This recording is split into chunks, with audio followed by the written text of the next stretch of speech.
எல்லாருக்குமான ஆதார் கார்டு இருக்குது பார்த்தீங்களா, சாதாரண மனிதனோட அடையாளம்னு சொல்லக்கூடிய அந்த ஆதார் கார்டை இவங்க அக்செப்ட் பண்ணல. அதே மாதிரி ஓட்டர் ஐடி அக்செப்ட் பண்ணல. அதே மாதிரி ரேஷன் கார்டு அக்செப்ட் பண்ணல. இந்த மாதிரியான முக்கியமான எல்லா மக்கள்கிட்டையும் ஈஸியாக எப்போவுமே இருக்கக்கூடிய முக்கியமாக இருக்கக்கூடிய டாக்குமெண்ட்ஸ் 10 டாக்குமெண்ட்ஸில் இதெல்லாம் இருக்கும். மற்றதெல்லாம் கூட இல்லாமல் இது இருக்கும். இந்த 3 அவங்க அக்செப்ட் பண்ணல. நீதிமன்றத்தில் பலமுறை கேட்டாங்க. நீதிமன்றம் பார்த்தீங்கன்னா, ஏன் இதை நீங்கள் ஏற்றுக்க மாட்டேங்கன்னு கேட்டால் இதை ஈஸியாக ஃபேக்காக தயார் பண்ண முடியும்னு சொன்னாங்க. அதுக்கு நீதிமன்றம் என்ன சொன்னாங்கன்னா, இந்த உலகத்தில் போலியை தயாரிக்க முடியாதுங்கிறது எதுவுமே கிடையாது. ஸோ இதை ஃபஸ்ட்டு கன்சிடர் பண்ணுங்கன்னு சொன்னாங்க.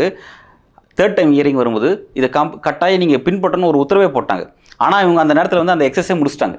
அந்த உத்தரவு எப்போ வருதுன்னா, ஆகஸ்ட் மந்த் ஸ்டார்டிங் ஜூலையோட எண்டில் தான் அந்த உத்தரவு வருது. ஆனால் அதுக்குள்ளே அந்த எக்ஸஸே முடிச்சிட்டாங்க அவங்க. அப்போ முடிச்சிட்டாங்க அப்படின்னா, voter ID, Aadhaar, ration card இந்த 3 விஷயத்தையும் எடுத்துக்கிட்டு அவங்க சர்வே பண்ணல.